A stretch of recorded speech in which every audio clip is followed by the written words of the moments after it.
Hi guys, I'm going to show you how I tie up a chod rig now. So the first thing I'll do is take you through the components that we're going to use. We have got the ESP stiff riggers in size 4, lots of other chod patterns on the market. The other one that I tend to favour is the crank choddy as well, but we haven't got those today. We've just got the size 4 of these ones. We've got various different ways of attaching your bait. We've got the hook ring swivels, metal bait screws, plastic bait screws, etc., and also the more traditional way, which is the rig rings. We've also got chod swivels in size 11, mouth trap chod filament. The ESP one again is very, very good. I've also used Rigidity from Fox. The other one is bait floss for attaching our bait. I use a crimp for this as well, and I'll show you why with the crimping tool. Got Nash Klingon putty, which I've mentioned before. I think is the best putty in the market. A lighter to blob with, a bait needle to put our bait on with, and a good pair of braid blades. So we're going to start first of all by taking out one of our hooks.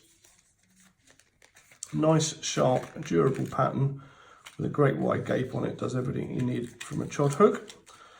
Then we will take our mouth trap, pull a decent length of that off. Now you do want a decent length of this, especially if you are tying knots with it, because it is very, very springy and quite difficult to work with first of all. So then we'll go up through the eye of the hook, keep along, keeping our tag end, trap it to the back of the hook, the back of the shank, and then with this hand, nice and tight, we're going to wrap it round like this knot style. So once, twice, 3, 4, 5, 6, and then we're going to go back through the eye. Now the key to this is to do it quickly but smoothly so that we don't end up kinking the actual hook link, which we haven't done, which is great. So there we go, there's our hook attached like that. And now we're going to put our hook ring swivel on. So we'll take one of these out of the pack, and just where we've got, oops, excuse me, so then put the hook ring swivel onto the tag end. Now the key with this tag end is to get it back through the eye of the hook. Now sometimes that can be a bit tight because this is the third time you're going through, so I tend to slice it at 45 degrees so I've got a nice pointy end to shove through. So again, trying not to hook yourself, work that tag end back on itself and then poke it with my decrepit eyesight back through the eye of the hook, like so. And that is to form our loop for our hook ring swivel to sit on. So now what I'm going to do is I'm going to pull that tight down and then going to trim it, and then going to blob it with a lighter, trying not to burn through any other parts of the rig, and knacker it that way. There we go, quick. And because I don't particularly like a massive loop on it, there you can see. And I can just shape that loop with the hook ring swivel, and that's perfectly formed on the back there. If that's easy to see like that. So now we've got to attach our swivel. Now I don't like my chod rigs to be stood massively off the lake bed like that. I always like them to be quite flexible, springy and short. So in order to do that, it's very difficult to tie that knot like that. However, doing it with a crimp is a lot easier. So I've snipped it off quite short. I'm going to find my chod swivel, and then I'm going to find my crimp. Now I've got one sat on top of the box here, ready to go. So I'll just shake that off into my hand. I'm going to thread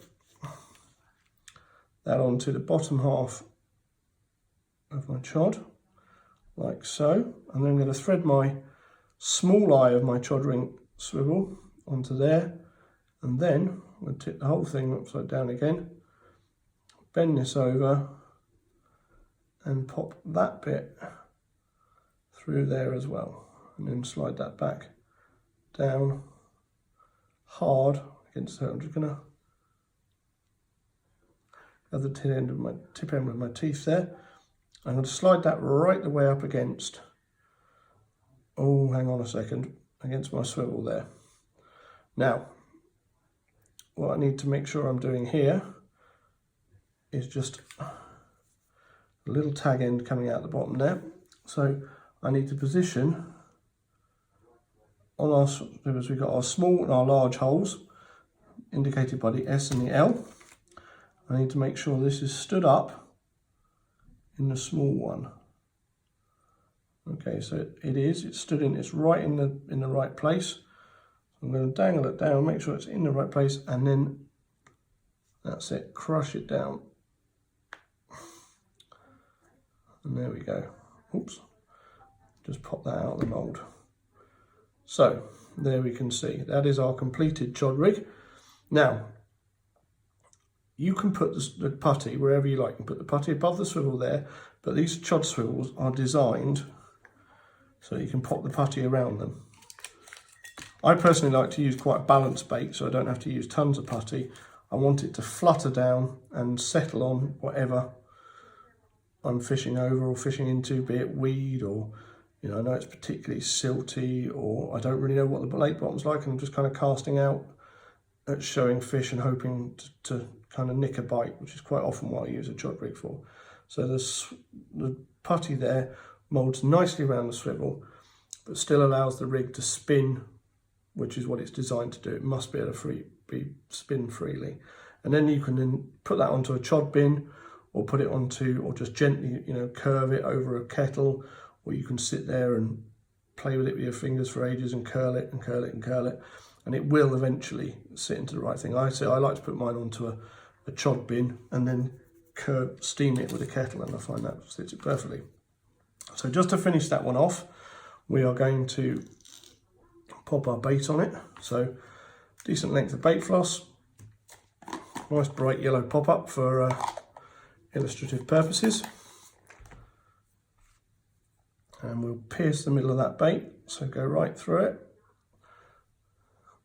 And then just give that baiting needle a quick twist so that it goes through nice and easily, and we don't have to stress the baiting needle. Now what we're going to do is thread our bait floss through the hook ring swivel, take our baiting needle, fold it over the latch, close the latch, and then pull onto our bait. And now I'm going to pull that down right onto the barrel of the swivel like that. So the actual swivel bit is extended, it can freely spin, but it's nice and secure. And to finish that off, just snip that there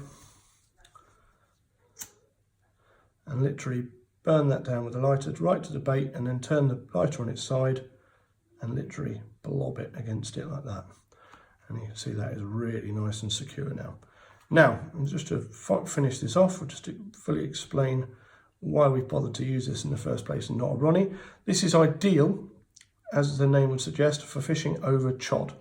So for when you're casting out and you're not sure what the lake bed like, you don't want to be leading around for hours because you've got showing fish out there, or you can see fish, or you know there's fish out there. For example, if I cast that into a weed bed with a suitable drop on the lead, so the lead will be down here somewhere, there will be a bead up, and this chod will just literally float up, sit on top of that, and will be presented. It's always presentable, so you're sitting on whatever you're casting out over, so you know that if the weed is, even, you know, the pop-up will be sitting there showing on top of the weed and is accessible to the fish. That's why it's so successful. I see a lot of people use this like all the time over gravel, over clean spots, and that's not really what it's designed to do. You can fish it like that as a hinge, stiff rig, etc., or even as a chod, but it's most effective when it's just, you know, designed to be fished over exactly what it says on the tin, which is chod. So there we go, guys. That's how I tie it up.